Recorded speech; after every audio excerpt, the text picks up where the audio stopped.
Hey everybody, welcome back to my channel. So this is the third video that I have made of the day. So I have a pretty hectic day just trying to get caught back up from being gone for the last week for vacation. So I'm so excited to be back. I would prefer the warmer weather that we had over there, but I'm happy to be back with my kids and be able to get back to a normal routine. So today is March 1st. Which is my first payday of March. So I kind of have a greenish St. Patrick theme going on here. I have already got my cash for my cash envelopes just because I was in town and I just ran to the bank, so I won't have to stop to go get that today. And for those of you who have been with me for a while know that last week was my last week of doing my vacation cash envelope, so I won't have this one anymore. And I think I have decided that I am going to do a Christmas sinking fund. I do already have a gifts sinking fund, but obviously you use that throughout the year, and I want to have one designated for just Christmas. So I'm not going to start it this week, but I will start it next week. So March 8th, I will be adding a Christmas sinking fund, and that one will be the $15 that I was using for vacation. So that is what I decided to do there, and we will get started here. So those of you that have watched my videos know the format that I do. These ones here are the only ones that I have physical cash envelopes for and that I take out cash for. The other ones over here are ones that I just transfer through Capital One 360, which I will post a link or a video up in the iCard that tells all about that. So go ahead and watch that if you feel or if you want to. But we will get started here. So credit one this week, and these are all weekly amounts. So I'm taking out just a weekly amount, and you'll see because it's a really small amount, and then I pay them monthly, and I will have 4 weeks worth of that payment to be able to make my monthly payment. So credit one is going to be $9.50.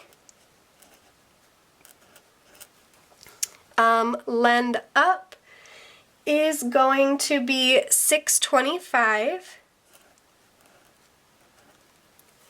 PP credit is going to be $9.50.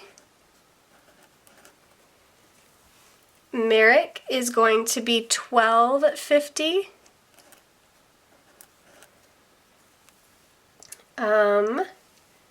Kohl's is $6.75.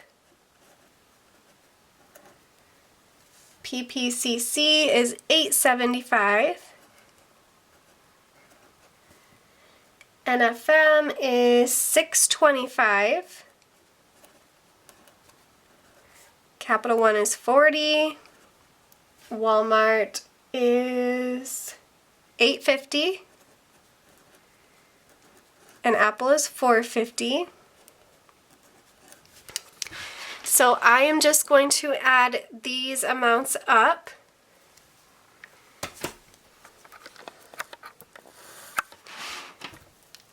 And see what we come out with.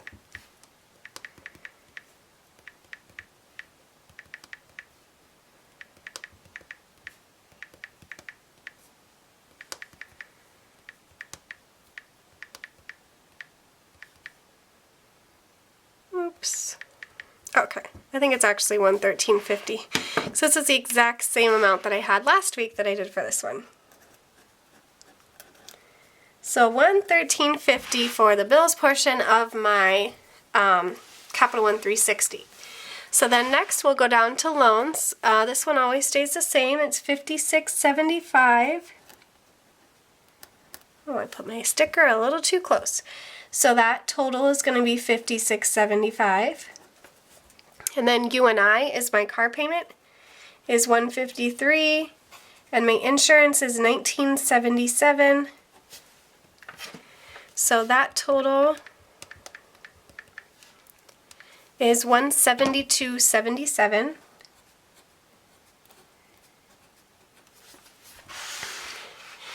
Now, so these are the ones that I use as actual envelopes. And now last week, because I was going on vacation, I didn't need to pull anything out for gas, spending, or groceries. Those amounts that I would have normally pulled out just went towards my debt snowball, just because I wasn't going to be here for that upcoming week, so I didn't need to have any cash, obviously. So this week I'm back and I will be adding money back into those envelopes for the upcoming week. So gas, I'm going to do 40. This one I kind of change week to week just depending on how much gas is that week. It is usually between 35 and 45. Spending, I do 20. Groceries, I do 60. Tumbling, I do 20. And cell phone, I do 30. No. Yes, 30. Okay, so I'm going to add up all those totals. So that's $170. That doesn't seem right. Okay, so $170 for my cash, for the expenses portion of it. And now my sinking funds. So car maintenance is 12, hygiene is 8, medical is 5, gifts is 10, and kids is 15. So like I said before, next week I'll have an addition of Christmas, a Christmas sinking fund on there, which will be 15.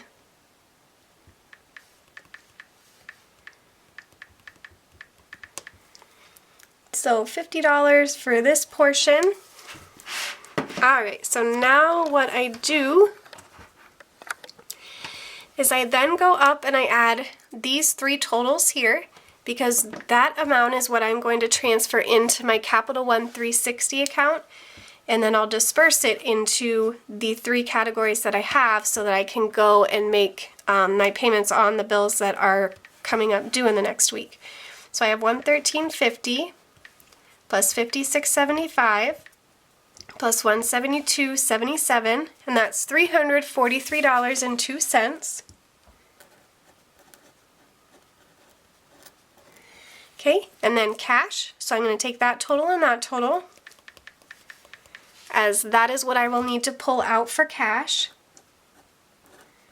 And then I'm going to add those two amounts together, as that is my, basically my bills and expenses for the week. So $463.02.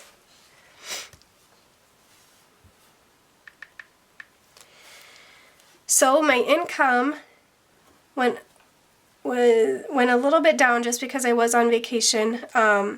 So my income this week was $620 rather than $660. So I'm going to take those two numbers and subtract them from each other, which gives me $156.98. So that is the amount that will go toward my debt snowball.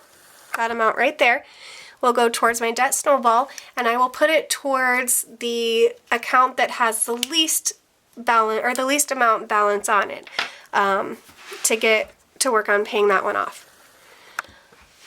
Okay, so now let me get all my envelopes situated, and that way we can start stuffing them.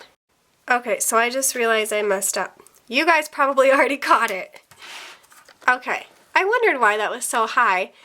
I put $120 for my cash, but it's actually $220 that I need. So that puts this total at $563, not $463.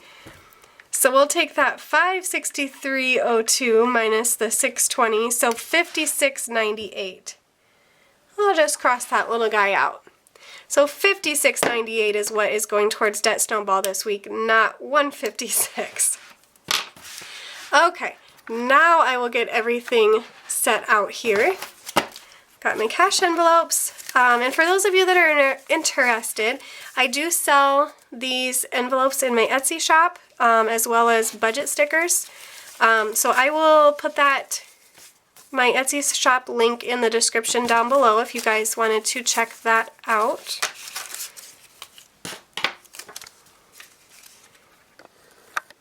Okay, so let's get started.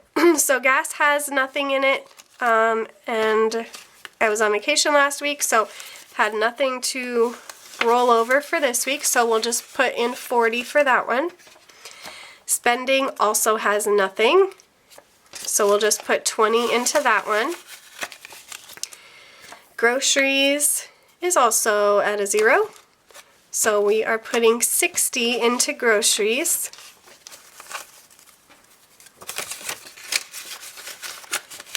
And now tumbling, I think has 80.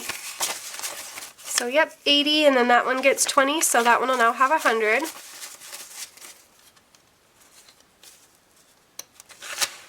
So we'll get that put back in there. Cell phone gets 30, and it is currently at 60, so we'll add in another 30, which puts it at 90, so then after next week's cash envelope stuffing, I'll be able to pay that one. Car maintenance, so now we're down here. Car maintenance gets 12, and it currently has 20, 40, 60, 70, 80, 81, 82, 83, 84. So we will add in $12, which will now put it at 20, 40, 60, 70, 80, 90, 91, 92, 93, 94, 95, 96. So almost $100 in car maintenance, and this envelope I have only been doing since the second week of January. So not even 2 months yet, and it already has almost $100. So that's really exciting. Hygiene gets 8. I still need to get my son a haircut, so this one will get cleaned out here, but it has currently 10, 15, 20, 25, 26, 27, 28, 29, 30, 31, 32, 33, and we will add in 8, which will put it at 10, 15, 20, 25, 30, 31, 32, 33, 34, 35, 36, 37, 38, 39, 40, 41. So $41, and I need to get my son's haircut, so we will take it from there as soon as I get his appointment. Medical gets 5, and there's 20 in there. So there's 25, and now that's enough for one copay for me. I'll still continue to put $5 in there every week though, just in case there's something that my insurance doesn't cover, but at least I now have one copay worth of money in here, so that is nice for when I need to go to the doctor next or one of my kids needs to go. Gifts, 20, 40, 50, 60. So again, I could use this envelope for Christmas gifts, but you know, you have birthdays throughout the year and different, you know, Valentine's Day and different holidays and stuff, baby showers, wedding showers. So I want to be able to use this for that type of thing, and then I want to have another envelope specifically for Christmas. So I will start that next week. Oh, I forgot to put money in this. So $10 to gifts, which puts it now at $70. And then the last one would be kids. So they have 20, 40, 60, 70, 80, 85. So we'll put 15 in it, which puts that one at 100. So this one I will use like if one of the kids needs a new pair of shoes or, you know, an outfit or gloves or something for winter, you know, stuff like that. So anything specifically related to them, something that they need spur of the moment, is what I will use that kids envelope for. So there we have it. I have everything stuffed here, and then I just kind of organize them as I keep 6 of them in my billfold with me, and then I keep the rest here at home. So these are the 6 that I keep in my billfold, as they are the ones that these are the ones I use most often, but I have these with me also in case I run into something that I want to buy for someone or the kids need something, stuff like that. And then these I just keep at home for whenever I need them. Alright, so that is it. I thought I was going to say something and now I can't remember what it was. Oh, I know what it was. Obviously it's tax time and refund time and whatnot, and I'm a single mom. I have 3 kids, so I normally do get a pretty significant refund, but I also do work. I feel like whenever you say single mom and tax refund, that everybody just thinks that, you know, the mom doesn't work and lives off of the government and whatnot, and that's it. I don't know, it's a big stereotype, and that's definitely not me. I have a full-time job, I have other side jobs, and everything that my kids have, I've paid for. So with my tax refund that I will be getting, I am going to put as much of it as I possibly can towards my debt. So I will do a video once I have everything figured out with what all I am going to be paying off, but I plan on paying off a majority of these accounts with my tax refund. So that will be a fun video to make, and I hope you guys enjoy it. So stay tuned for that, and I think that is it. So if you guys liked my video, just give it a thumbs up. If you have any questions, feel free to comment down below. And if you haven't already subscribed, feel free to do that as well. And I will catch you guys in my next video. See you later.